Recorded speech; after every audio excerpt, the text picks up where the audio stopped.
Hi guys, Sunday ரொம்ப போர் அடிக்குது சொன்னனால என்னோடய ஹஸ்பண்ட் வந்து என்னை டர்ஃபுக்கு கூட்டிகிட்டு வந்தாங்க.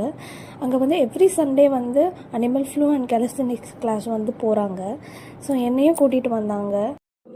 பிஃபோர் ப்ரெக்னென்சி நானுமே அனிமல் ஃப்ளூ அண்ட் கெலஸ்தனிக்ஸ்லாம் ஃபாலோ பண்ணிகிட்டு இருந்தேன். ஆஃப்டர் ப்ரெக்னென்சின்றதுனால நான் இப்போ அதை பண்ணுறதில்ல, கொஞ்சம் நாளாக வந்து ஸ்டாப் பண்ணி வச்சுருக்கேன். ஆஃப்டர் டெலிவரி கண்டிப்பாக நானும் கிளாஸில் போய் ஜாயின் பண்ணுவேன். ஸோ ஃபஸ்ட்டு எடுத்தோடனே ஸ்ட்ரெச்சஸ் வந்து ஸ்டார்ட் பண்ணலான்னு வந்து பிளான் பண்ணிட்டேன். ஏன்னா வந்து இத்தனை நாளாக வந்து ஃபுல்லாகவே எக்ஸசைஸ் எதுவுமே பண்ணாததுனால ஜாயின்ஸ் எல்லாமே வந்து டைட்டாக இருக்கும், ஜாயின்ஸ் அண்ட் மசில்ஸ் எல்லாமே டைட்டாக இருக்குன்றதுனால வந்து டாக்டரும் வந்து 32 வீக்ஸ் ஆகிட்டதுனால நீங்கள் எக்ஸசைஸ் ஸ்டார்ட் பண்ணுங்கன்னு சொல்லிட்டாங்க. ஸோ எடுத்த உடனே எக்ஸசைஸ் வேண்டாம் அப்படின்னு சொல்லிட்டு ஃபஸ்ட்டு ஸ்ட்ரெச்சஸ்லாம் பண்ணலாம், இவ்வளோ நான் சோம்பேறியாக இருந்துட்டோன்னு சொல்லிட்டு ஸ்ட்ரெச்சஸ்லாம் ஸ்டார்ட் பண்ணிட்டேன். ஒரு 5 செட் ஆஃப் ஸ்ட்ரெச்சஸ் எல்லாமே கொடுத்துருந்தாங்க.